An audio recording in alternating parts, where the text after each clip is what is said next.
Pero ano sir, first time mo? Opo. Wala namang ano, yung balak maglaro, wala pa. Yung war games, gano'n. Kinakausap ko pa lang po yung kuya ko kasi mahilig din po siya sa ganyan. Okay, Ang ano naman po niya, shooting, yung totoo. practical shooting. Kasi po sa Sibat, na ano po nila, sabi ko po, pagdating ng araw, pag napag-ikunan natin. Actually, okay yun. Ako, ngayon medyo sawa na rin kasi ako sa war games. Ang mas trip ko practical shooting. Kasi din sa practical shooting, parang nahahasaba lalo yung skills mo, then yung all senses ng katawan mo gumagana, lahat talaga, timing, ganun yun eh. Kaya ako mas nahilig ako sa ganyan kasi yung bagong cellphone. Gadget, oo. Ganyan pa ako mas nahilig. Ganda nito unit na to. Okay. Una sa lahat, itong unit na to na nasa harapan natin ngayon, sir, is a fully upgraded na version nitong unit na to, no? Papakita ko sa iyo, papakitaan kita nung ordinary version lang, okay? Yung ordinary version lang kasi niyan is to, same lang to, high cap pa rin to, sir. Same lang siya, no? Ito yung ordinary version. Kung mapapansin mo, umuuga. Yan talaga yung original. Ayan, wala pang upgrade yan, kung tawagin. Ayan, umuuga siya ganun. Ngayon, hindi mo dahil umuuga yan, hindi mo ma-achieve yung yung tinatawag na pagiging precise ng unit. Talaga minsan lumilihis. Yan, dahil nga may ganyan. Okay? Ngayon, itong unit mo, ito yung upgraded version na tinatawag. Kasi ganito, ang ito kasi replica ng caliber 45. So, para maging replica siya ng caliber 45, dapat kasing lakas din siya halos yung style ng caliber 45. Yan. Kaya ito, expected mo na talaga na medyo mahirap pakibagayan. In terms of power kasi, dahil ang lakas ng power niya. Doon pumapasok yung silbi ng fixed outer barrel. Yan. Kaya, ayan, ito. Kung mapapansin mo, ikaw sir, try mo kalugin. Sige, kamay mo lang. Ayan. Diba? Yan. Yan, naka-fix yan. Ngayon, may iba-iba tayong design. Ang nandito is yung plain lang. Pero meron tayong mga ibang design. Siguro in the future, pero forma lang to. Kumbaga, paano ba sabihin to? Kung ano to, yung performance nito, ganun din yan. Kumbaga, yung looks lang, ayan. Kumbaga may design lang siya, ayan. Okay guys, ayan. Ito yung kung tawagin twisted, no? Twisted siya, yung design niya.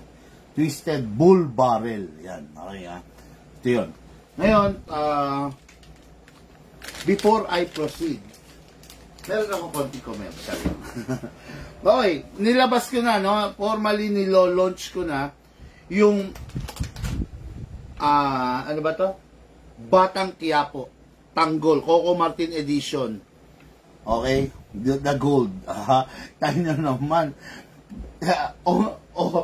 Unang-una sa Big Man. Sa Big Man lang, no? Nagkaroon yan, okay? Ang Tanggol Edition, Gold Edition. Alam niyo naman na ganito lang talagang itsura niyan. Okay? Plain aluminum lang yan. Plain aluminum. So, malambot. Okay, di ba? Pero ito yung tinatawag na Coco Martin Tanggol Edition. Okay? Super fixed barrel. Bakit? Wala na siyang kalog. Front, abante, atras abante. Wala na rin siyang kalog kaliwa kanan. Talagang kapit na kapit. Natutuwa naman ako kasi very successful yung ginawa nating upgrade. Napakaganda mga ka-airsoft. Wala kang makikitang ganyan. Dito lang yan sa Big Man. Dito lang yan. Wala sa iba niyan. Okay, no? Kaya kaya ang dami nating friends. Kaya ang dami nating friends na nagalit sa atin, no? Kasi meron tayong mga inilo-launch na bagay na parang imposibleng mapantayan eh. Di ba? O yan. Kaya, ayan. Tapos sasabihin nila, yung fixed outer barrel daw, eh, wala namang kwenta. Jesus, totoo kaya yun? Okay no, yan ha. Yan, tulad nga sabi ko sir, ang fixed outer barrel. Ang fixed outer barrel, ang nagagawa ng fixed outer barrel, number 1, 10 times stronger yung barrel mo. Kasi sir, yung barrel mo, isa yan sa sumasalo nung lakas ng recoil. Okay, 10 times stronger siya than the ordinary. Yung barrel, normal yan na nabibitak. Nabibitak talaga yan through time dahil sa lakas. Pero itong barrel mo, manghihina na tayong dalawa.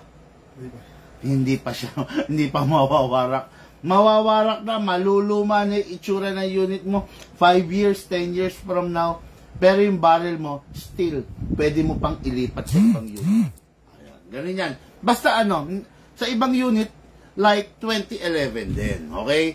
Like 5.1 2011 din. Eh, wag hindi naman pwede ilipat sa mga Glock, di ba? Ibang ibang genre 'yon, no? Okay. Ayan, 10 times stronger, then mabilis yung cycle. Kumbaga, normally kung caliber 45, pak.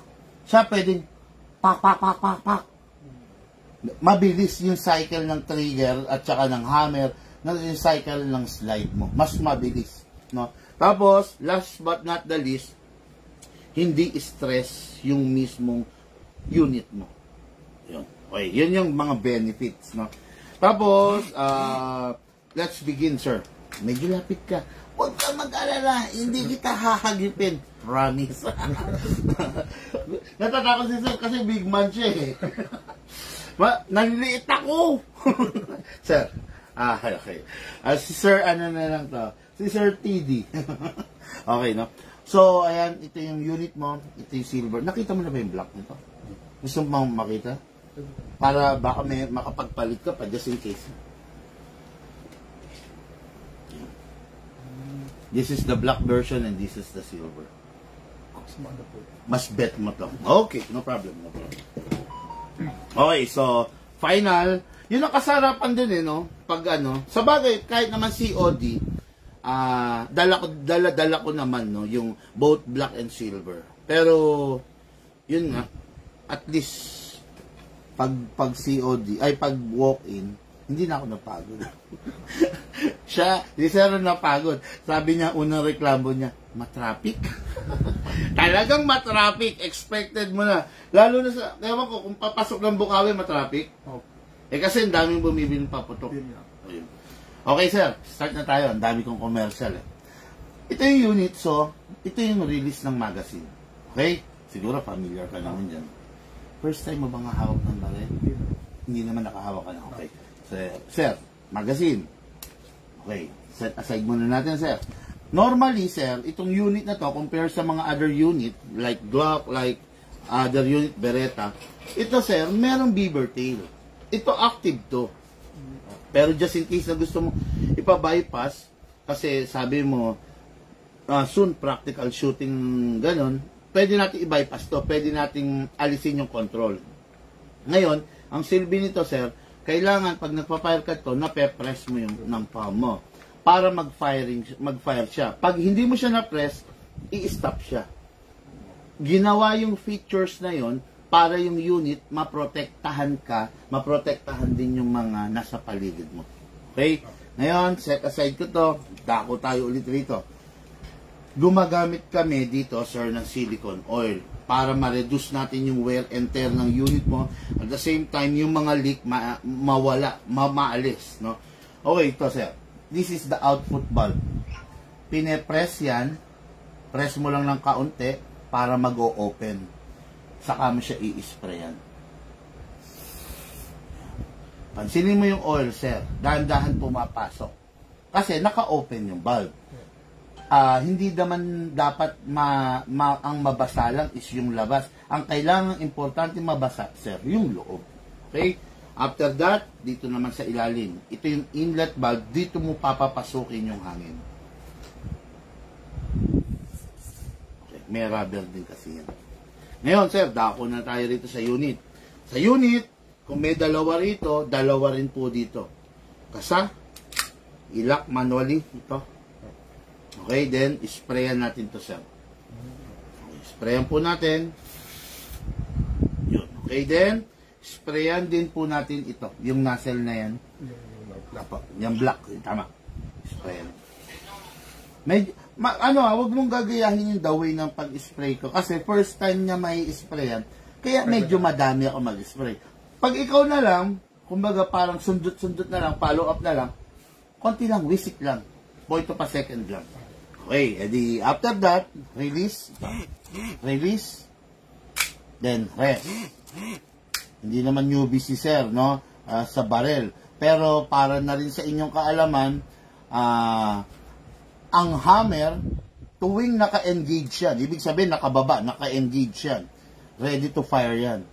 Lahat ng bagay na delikado pwedeng mangyari. Okay?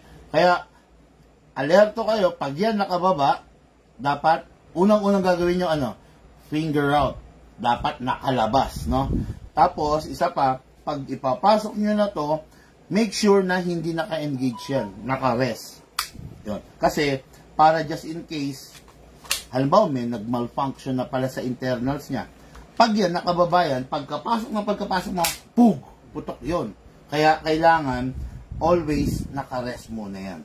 Okay? Kasi, pag pinasok mo, hindi ka pa ready. Kung saan nakatapat yan, yun ang tatamaan. Diba? Pero pag, halimbawa, pinasok mo, then kakasa ka, pak.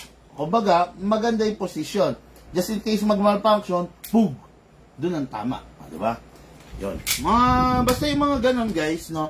Mga ano yan, mga tips yun na bagay na hindi nyo makukuha sa iba. Dito lang sa atin sa Big Man. Kasi dito, gusto natin maayos at saka maganda at saka matalino, walang toxic sa community natin. Diba? Okay, hello po sa and good evening sa 100 viewers natin for today, for tonight. Gusto ko mamaya sana magkwentuhan session, tanungan portion. Pero let's see kung kakayanin pa ng oras, no? Okay na, sir. Meron lang silicone oil. Dadako na tayo, sir, sa gas. Dito ba't puro 14 kg yan nandito? Walang hindi na i-warm tong ano ko. Tingnan ko 12 kg. Oo. Hindi, Han. Dun. Sa likod. Dun. Pag ganyan po, sir, 12 kg lang. Oo, yun. Dadako tayo ron. Bali, marami tayong iba't ibang klase ng gas. Meron tayong 12 kg, meron 14 kg, merong CO2. Pero dito sa unit mo, ang pinaka-compatible lang dito, sir, is the 12 kg. Merong 14 kg, pwede mong gamitin. Magpa-fire siya. Pero, the time na ginamitan mo siya ng 14 kg, yun na yung time na sinisimulan mo na siyang masira. Sa unang gamit mo, hindi naman siya masisira eh. Bawa, kinargaan mo, hindi naman masisira yung mga susunod. Okay, sir, 12 kg. No matter what the brand, basta always check, dapat 12 kg. Pag walang nakalagay na 12, sinabi nung nagtitinda, 12 yan. Huwag kang maniniwala, no? Kailangan makikita mo mismo na 12. Okay, sir. Lagyan natin. Ngayon, sir, sa paglalagay ng gas, always kailangan pataob, upside down. Hindi po pwedeng pahiga or patayo. Pataob po. Isakto mo muna, then press down pag ready na. Lagyan ko na, sir. 1, 2, 3. 3 seconds. Enough na. Guys, no, ganito kasi. Kung mapapansin ninyo dati, pag naglalagay kami 7 seconds, di ba? Minsan naglagay kami 7 seconds, halos nabibitin pa, di ba? Ngayon magugulat kayo, bakit 3 seconds lang maglagay ng hangin si Big Man? No? Mali ba yung turo niya dati? Bakit ngayon 3 seconds na lang? Hindi mali yun. Tama pa rin yun. It's just that meron kaming ginawa rin sa unit para mas maging effective siya, no? Mas maging matipid siya, mas maging efficient siya. Tulad nga sinabi ko dito sa Big Man, yung unit mula sa Taiwan, hindi ibinebenta right away doon sa mga client. Okay? Yung unit mula sa Taiwan, trigger job, pina-fine tuning. Nagdadaan muna sa gunsmith yan. Kung yung unit 100 piraso, yung unit 100 piraso, babaklasin, kakalagin para ma-correct yung mga glitch. Okay? Ayan. Kaya, dito sa Big Man, kung mapapansin ninyo sa 10 unit na binili, malas na pag merong isang nasira. No? Napakadalang yan. No? Katulad ngayon, ang client ngayon is 13. Pang 13 si Sir. Pag merong isang nasira doon, sa bumili sa maghapon, napakamalas na lang na pangyayari. Walang nasisira halos sa unit ng Big Man. Okay? Kasi nga, dahil lifetime service warranty tayo, sa una pa lang, gusto ko na yung unit is perfect na. Para hindi ako magdodoble bayad, syempre, sa ating mga gunsmith. Diba? Kasi, the more na nasisira sir yung unit, the more na problemado rin ako. Diba? Kasi, lifetime service warranty ako sa'yo. Just imagine. Siyempre gagawin ng gunsmith. Yung gunsmith, walang pakialam doon sa lifetime ko. Basta yung gunsmith, may fee. Ako magsha-shoulder doon, di ba? Kaya, yun. Kaya dito sa Big Man, makakasigurado kayo, hindi sa ayaw kitang makita araw-araw. Di ba, huwag na tayo magkita. Kesa nakikita tayo dahil sira yung unit mo. Di ba? Pangit naman nun, di ba? Okay. Pasensya na kayo, Totoo lang ako magsalita. Wala akong time makipagbola. Wala akong time makipag-lokohan sa inyo, no? Totoo lang tayo, okay? Ngayon, sir, meron na pong gas yan. 3 seconds, nilagyan ko. Maglalagay na po tayong bala. Ito po, reloader kung tawagin. Kung meron ka nito, good. Kung wala naman, okay lang din. Okay? Hatak, pababa. Hatak. Put your right thumb here. Kasi may mga cases na nababasag, sir. Nababasag kasi talaga to. Pag dahil katulad nito bago, ang lakas ng spring niya, nababasag pag nabitawan. Yes, sir, pag pumipitik. Kaya, baba, hatak, put your right thumb here para kung mabitawan mo, siya yung sasalo. Hatak. Then, dito isushoot yung bala. Sa baba, hindi po rito dito po. Target ni sir, okay.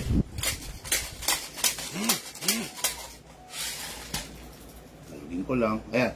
Sir, tignan mo yung bala. Diba? Kaliwa, may blanco, merong bungi, ganun. Huwag ganyan, sir. Kailangan kalugin mo sideways. Diba? Ganyan, mga ka-airsoft, Ganyan ang proper, Okay, ngayon, pasok sa unit. Ito na, ito yung isa sa pinaka-importante. Pasok, malakas dapat. Merong sipa, merong kaldag, sabi nga, no? Kasi, yung iba, ginaganyan. Ayan, dahan-dahan. Ayan. Hindi, ayan. Kita nyo? Nalaglag na agad, di ba? Ayan, yung ginaganyan ng iba. Ang tanong, pag nag-fire yan, pwedeng malaglag yan. Kasi, hindi pa naglalak yan, di ba? Okay, ayan, Yan nyo? Kaya kailangan, merong konting kaldag. Hindi naman ganong malakas, no? Saktong lakas lang, okay? Then, kasa. Itaw, ready to fire. Ngayon, merong safe. Okay? Ang safe niyan, kaliwa kanan, sir. Kanan. So, kawit-kawit lang. Okay? Yan. Kung kaliwete naman kayo, ganun pa rin. Kawit-kawit rin. Okay? Ngayon, magpa-firing na yung ka-airsoft natin. Ibibigay ko sa kanya yung unit. Naka-safe. Siya ang bahala mag-unsafe. Don't worry, sir. Ako bahala. Hindi makikita. Okay, sir. Firing. Ano sir, ibababa ko lang ito? Yes, sir. Yung safe po. Yan. Okay. Firing. Oops, sandali. Ayan. Nakita mo? Nag-open bolt. Kasi, medyo hindi mo na-press yung Yan, sige sir. Release mo yung slide. Yan. Nakita niyo yung mga ka-airsoft, ganun mangyayari pag hindi niyo na-press yung beaver tail. Okay, firing. Yun. Yun. Grabe. Lakas na unit na yan. Lakas, no?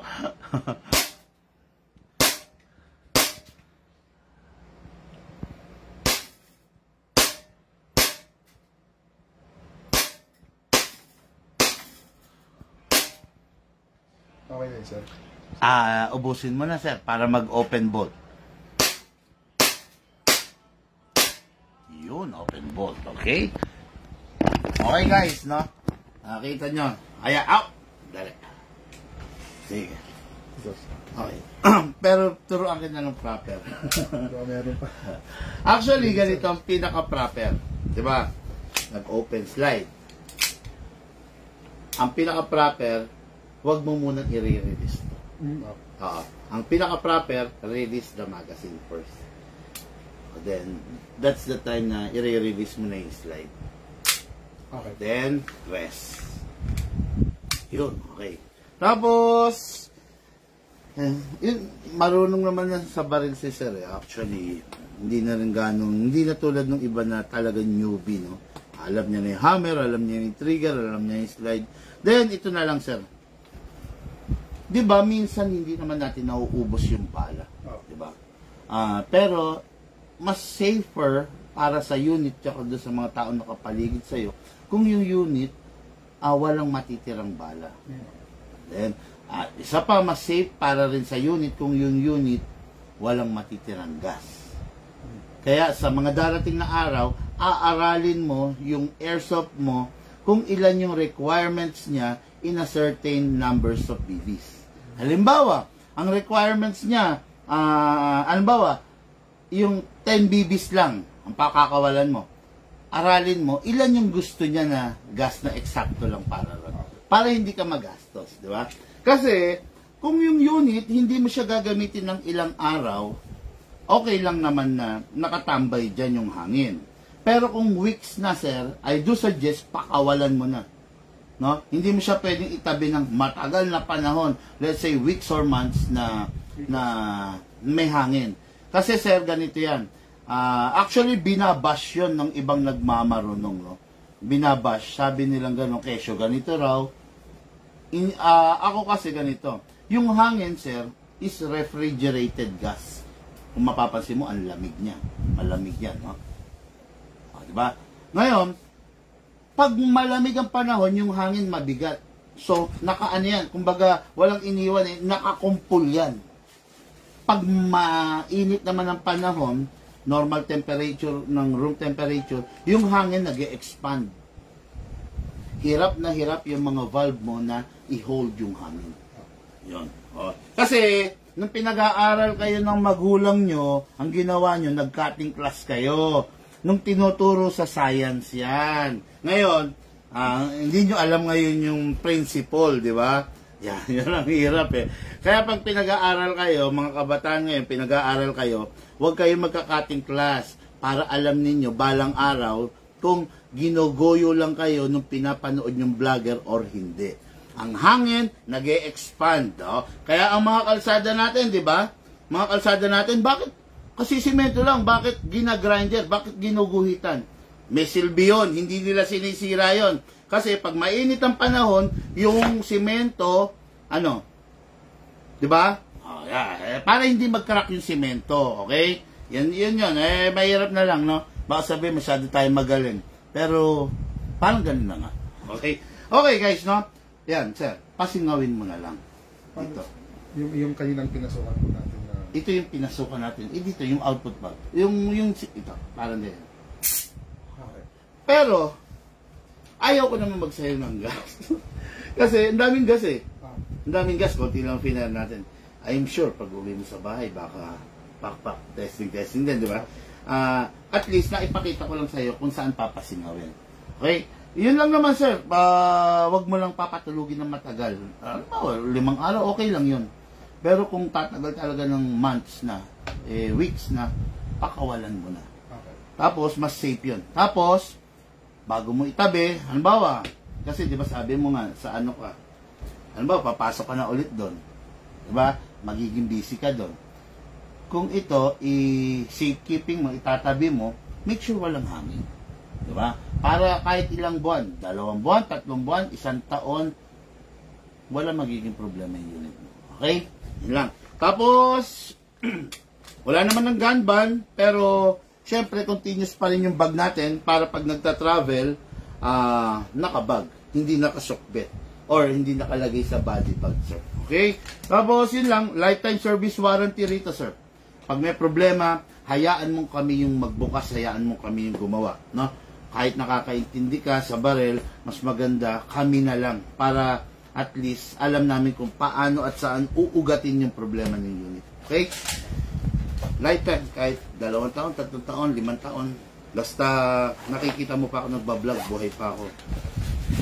Lifetime yan, sir. Okay. Guys, thank you and have a blessed day. Good evening po. Pasensya na sa mga balat sibuyas dyan, no? Kung balat sibuyas kayo, you are not on the right place, no? You are not on the correct page. Siguro doon kayo sa page na kung saan gusto nyo binobola kayo, no? Dito, diretso totohanan lang po tayo, no? Mas maganda na yung mapakla na katotohanan kesa dun sa mapanlin lang at matamis na kasinungalingan. Okay? Guys, thank you po. Blessed day.